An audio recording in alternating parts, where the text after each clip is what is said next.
Varicose veins కి సరైన చికిత్స కోసం సంప్రదించండి ఎవిస్ హాస్పిటల్. నమస్తే గురుగారు. శ్రీమాత్రే నమః. గురుగారు, ఈ సంవత్సరం క్యాలెండర్ లో వచ్చే లాస్ట్ అమావాస్య ఈ అమావాస్య సోమవతి అమావాస్య అంటున్నారు. ఏంటి ప్రత్యేకత గురుగారు ఈ అమావాస్యకున్న? సోమతి అమావాస్య నిజంగా ఒక అద్భుతమైనటువంటి రోజు అని చెప్పుకోవచ్చు. అంటే సోమవారం అమావాస్య వస్తే శివుడికి చాలా ప్రత్యేకమైనటువంటిది అని, సోమతి అమావాస్య వ్రతము అనేటటువంటిది కూడా మనం జరుపుకుంటూ ఉంటాం.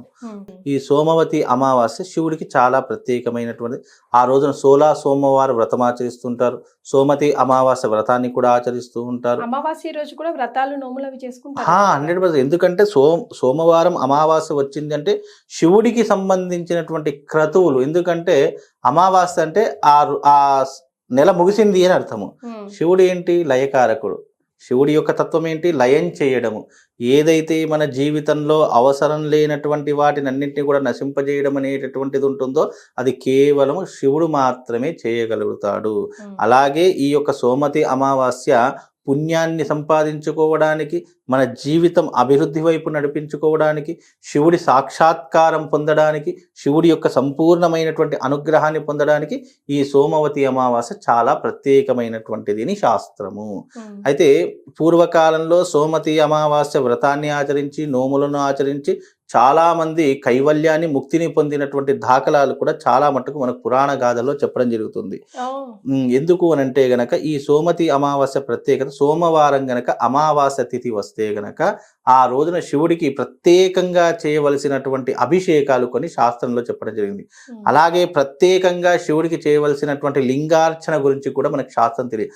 మనకు సోమవారం సోమతి అమావాస్య వచ్చింది అంటే కనుక పార్థివ లింగార్చన కానీ, స్ఫటిక లింగార్చన కానివ్వండి, లేదా సైకత లింగార్చన కానివ్వండి, ఈ అర్చనలు చేయడం ద్వారా, లేదా మృత్తికార్చన లింగం కానివ్వండి, ఇలాంటి అర్చన చేయడం ద్వారా శివుడికి దాదాపుగా మనము 365 రోజులు ఏకధాటిగా అభిషేకం చేస్తే ఎంత పుణ్యం వస్తుందో, ఒక్క సోమతి అమావాస్య రోజున చేసేటటువంటి అభిషేకానికి అంత పుణ్యము ఆ ఒక్క రోజులో సంపాదించుకోవచ్చట. ఎవరైనా చేసుకోవచ్చు. శివుడికి వారు వీరు అనేటటువంటి భేదం ఏమీ లేదు. పుట్టిన పిల్లవాడి దగ్గర నుంచి పండు ముసలి వరకు ఎవరైనా, శక్తి ఉన్నటువంటి వాళ్ళు ఎవరైనా చేసుకోవచ్చు. అంటే ప్రశాంతంగా ఉన్న వాళ్ళైతే ఏ ఆలోచన రాదు. ఏదన్నా ఇంట్లో ఒంట్లో కష్టం ఉంటేనే దేవుడిని ఇక్కడ. అందుకే శివుడి యొక్క తత్వం ఏంటో తెలుసా అమ్మ? నువ్వు శివుణ్ణి ఎలా పూజించినా వరాలు ఇచ్చేస్తాడట. అందుకే అతని పేరు భక్తవ శంకరుడు. నువ్వు ఏ రకంగా ఉన్నా, నువ్వు స్నానం చేసినా చేయకపోయినా శివుని ఆరాధన చేసి ఆ నీళ్ళు నెత్తి మీద చల్లుకుంటే నీకు వరాలు ఇచ్చేస్తాడట. అందుకే భోలా శంకరుడు. కాబట్టి శివునికి యొక్క నామాల్లోనే ఉంది భక్తవ శంకరుడు, భోలా శంకరుడు. నువ్వు శివుని అర్చించడము అంటే ఇక్కడ నేను చెప్పాను చెప్పేసి స్నానం చేయకుండా, అది చేయకుండా చాలా అలా కాదు అర్థము. అంటే భక్తి అనేటటువంటిది, భావన అనేటటువంటిది ప్రధానము అని అర్థము. కాబట్టి మనకు అవకాశం ఉంది స్నానం చేసి చక్కగా పూజాది క్రతువులు చేసుకోవడానికి మనకు అవకాశం ఉంది. కాబట్టి పూర్వకాలంలో అట్లా ఉండేది కాదు. శివుణ్ణి ఆరాధించేటటువంటి వారు అనేక రకాలుగా ఆరాధిస్తారు. దానికి ఉదాహరణకు నాగసాధువులు ఆరాధించేటటువంటి విధానము, అలాగే అఘోరీలు ఆరాధించేటటువంటి విధానము, అంటే మామూలుగా మాంత్రికులు, తాంత్రికులు ఆరాధించేటటువంటి విధానాలు, అలాగే మన సామాన్య మానవులు ఆరాధించే విధానం. శివుణ్ణి ఆరాధించేటటువంటి తత్వాలు, విధానాలు కొన్ని లక్షల సార్లు ఉన్నాయట, 1,00,000 తీర్లు ఉన్నాయట ఆరాధించే విధానాలు. అందులో మనం ఒకటో రెండో చూస్తాము తప్ప అన్నీ చూడలేము. అంత విశేషమైన తత్వం శివారాధన. సోమతి అమావాస్య రోజున కూడా ఇక్కడ సాధారణంగా ఏం చేయమన్నాము అని అంటే పార్థివ లింగార్చన. అంటే గంగమట్టితో చేసినటువంటి లింగార్చన పరమ పవిత్రమైనటువంటిది అర్థం. మనం గోదావరి దగ్గరికి వెళ్ళి గోదావరిలో ఉన్నటువంటి మట్టిని తీసుకొని అదే గోదావరి నీళ్ళతో అభిషేకం చేసి మళ్ళీ అదే మట్టిని గోదావరిలో నిమజ్జనం చేయడం పార్థివ లింగార్చన, అంటే మట్టితో చేసినటువంటిది. అలాగే మనకు స్ఫటిక లింగార్చన, శివుడికి స్ఫటిక లింగాలు దొరుకుతాయి. అలాంటి మన ఇంట్లో స్ఫటికలింగం ఉంటే కనుక మన ఇంట్లో స్వచ్ఛమైనటువంటి ఆవు పాలు, పెరుగు, తేనె, నెయ్యి, చక్కెర ఈ పంచామృతం అన్నిటినీ కలిపి శివునికి అభిషేకం చేయడం స్ఫటిక లింగార్చన. అలాగే మనకు సహికత లింగార్చన, అంటే ఇసుకతో చేసినటువంటి లింగము. మన సముద్ర తీరంలో ఇసుక ఉంటుంది కదా, ఆ ఇసుకతో మనం లింగాలు పూర్వకాల రావణాసురుడు ఆచరించాడు. అలాగే ఆ ఇసుకతో చేసి అంటే మట్టితో చేసినటువంటి ఇసుకతో చేసినటువంటి లింగము, ఆ లింగాన్ని పూజించడం వల్ల విశేషమైనటువంటి పుణ్యఫలాదులు కలుగుతాయట. మృత్తికా లింగార్చన. మృత్తికము అంటే ఏంటి? తులసి కోటలో ఉన్నటువంటి మట్టి ఉంటుంది కదా, ఆ మట్టిని తీసుకొని దాన్ని శివలింగంగా చేసుకొని ఆ శివలింగం తులసి కోటలోనే శివలింగాన్ని తయారు చేసుకోవాలట. దానికి పూజాది క్రతువులు, అభిషేకాది అర్చనలు చేసి మళ్ళీ ఆ మట్టిని దాంట్లోనే కలిపేయడము ఈ యొక్క లింగార్చన. అంటే ఇన్ని ఇంకా అనేక లింగార్చనలు ఉన్నాయి. సోమతి అమావాస్య రోజున ఇలాంటి లింగార్చన అంటే మీ తాహతకు తగినటువంటి విధంగా మీరు ఏ ప్రదేశంలోనైతే ఉంటారో ఆ ప్రదేశంలో ఇలాంటి ఆరాధన చేయడం వల్ల శివుడి యొక్క సంపూర్ణమైనటువంటి అనుగ్రహాన్ని మీరు పొందగలుగుతారు.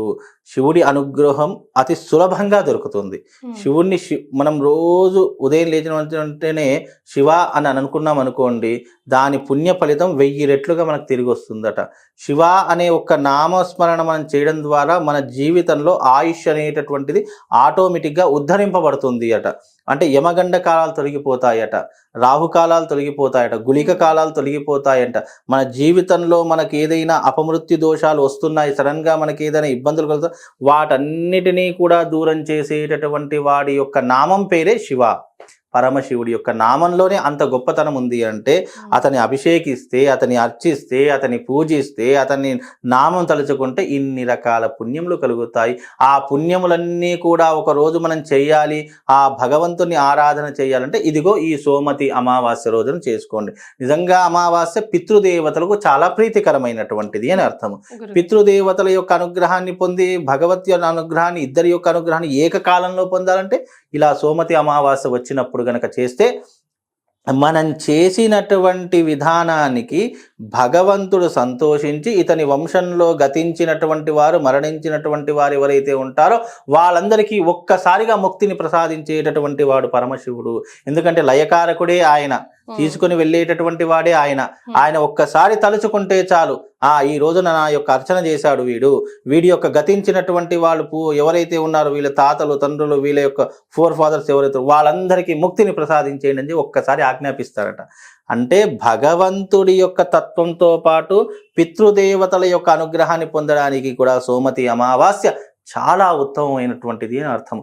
మీరు జీవితంలో ఏది చేసినా చేయకపోయినా ఈ సోమతి అమావాస్య రోజున మీ ఇంట్లో మీరు ఇప్పుడు ఈ యొక్క వీడియో చాలా మంది చూస్తారు, సముద్ర తీరంలో ఉన్నవారు చూస్తారు, గోదావరి క్షేత్రంలో ఉన్నవారు చూస్తారు, ఎక్కడెక్కడ వాళ్ళు అందరూ చూస్తారు.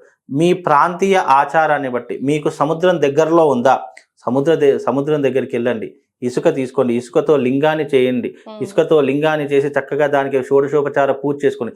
ఎవరో చూస్తారు ఏదో అనుకుంటారని భయపడకండి. ధైర్యంగా సముద్ర తీరానికి వెళ్ళి శివలింగం చేసి అక్కడ దాన్ని పూజించండి. దాని యొక్క ఫలితం ఎలా ఉంటుంది అని అంటే మిమ్మల్ని జీవితంలో ఒక స్థానంలో కూర్చోబెడుతుంది. లేదు సముద్రం దూరం ఉంది, నది ఉంది అంటే నదిలో నుంచి మట్టి తీసుకొని చక్కగా ఒక ముద్దలాగా చేసుకొని చక్కగా ఒక శివలింగ ఆకారంలో చేసుకొని దానికి షోడశోపచార పూజ చేసి పసుపు, కుంకుమ, ధూప, దీప, నైవేద్యాలు, గంధాక్షత, పరిమళ పత్ర సమర్పించండి. దాని యొక్క ప్రభావం మీ జీవితాన్ని మార్చేస్తుంది, శివుడి వైపు లాగేస్తూ ఉంటుంది. ఇక అది కూడా కుదరలేదు, ఇంట్లో తులసి కోట ఉంటుంది, అందరికీ ఉంటుంది. లేదు తులసి కోట కూడా లేదు, మా ఇంట్లో అపార్ట్మెంట్లు ఉన్నాయి, మా ఇంట్లో అపార్ట్మెంట్ తులసి కోట పెట్టడమే లేదు అని అనుకుంటే ఇంట్లో శివలింగం ఉంటుంది. స్ఫటికలింగమా, లేదా రాతితో చేసిన లింగమా, లేదా ఏదో వెండితో, బంగారంతో ఏదో ఒక లింగముడితో ఉంటుంది కదా శివలింగము. ఆ శివలింగాన్ని అర్చన చేసి పూజించుకోండి. మళ్ళీ దీనికి 2 కాలాలు, మళ్ళీ నేను ఎప్పుడు అంటే అప్పుడు చేస్తాను అంటే కుదరదు. మళ్ళీ దానికి కూడా సమయం, సందర్భం అనేటట్టు ఉంటాయి.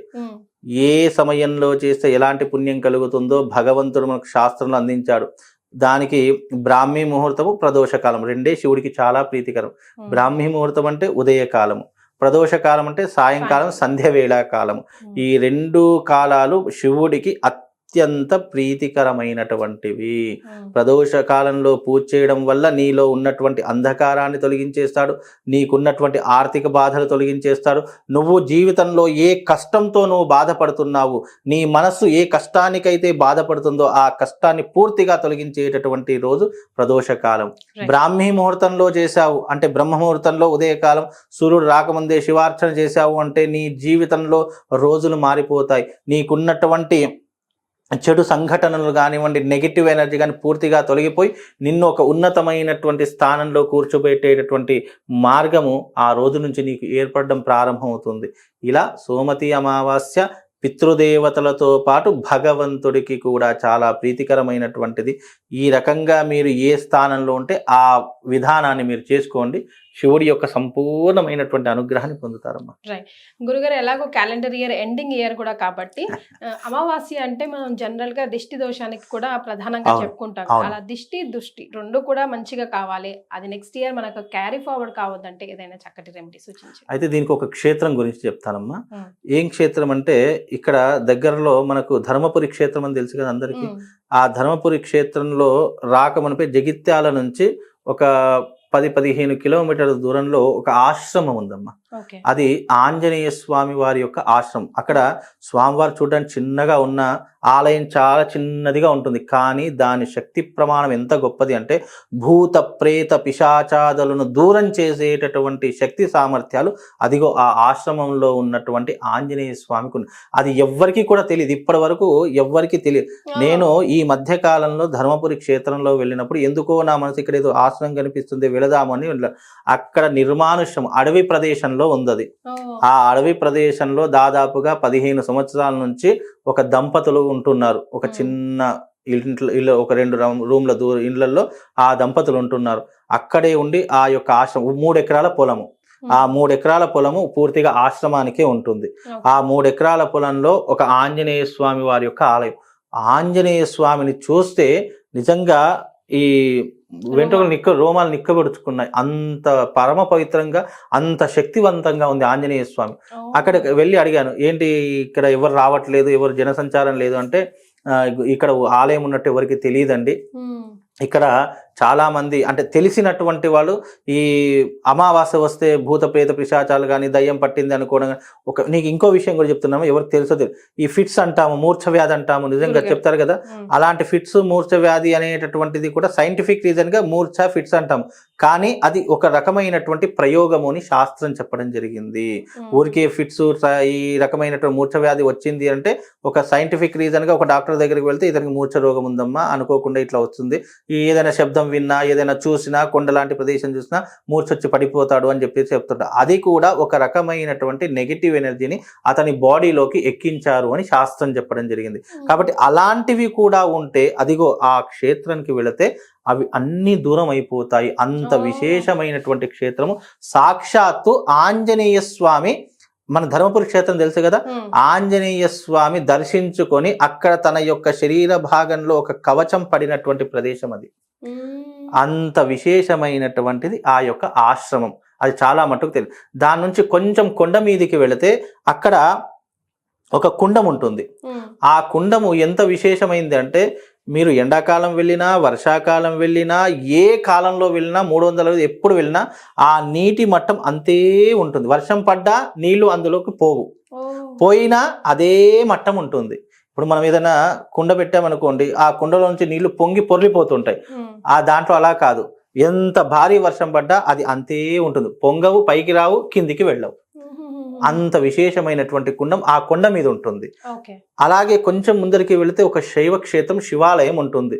దాదాపుగా అది ఎప్పటిదో అని కనుక్కునేటటువంటి కథనాలు కూడా ఇప్పటిదాకా లేవు. అంత పురాతనమైనటువంటి క్షేత్రం శివాలయం. అంటే ఈ అమావాస్య రోజున మీకు ఏదైనా ఇబ్బందులు ఉంటే, అంటే నేను ఈ అమావాస్యకు వెళుతున్నాను, మీకు ఏదైనా ఇబ్బందులు అనిపిస్తే, మీకు నిజంగా ఇలాంటివి జరిగాయి అని అనిపిస్తే నాతో రండి, ఆ క్షేత్రాన్ని తీసుకొని వెళతాను.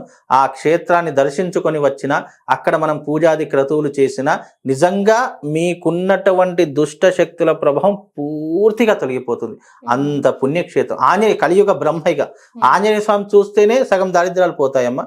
నిజంగా ఆ క్షేత్రానికి వెళితే, ఆ ఆశ్రమానికి వెళితే నిజంగా మనలో ఉన్నటువంటి నెగిటివ్ ఎనర్జీ పూర్తిగా దూరం అయిపోతుంది. అంత శక్తివంతమైనటువంటిది ఆ యొక్క క్షేత్రం. చాలా సంతోషం గురుగారు, ఈరోజు చాలా మంచి వివరాలు తెలుసుకున్నాం. ధన్యవాదాలు. శ్రీమాత్రే.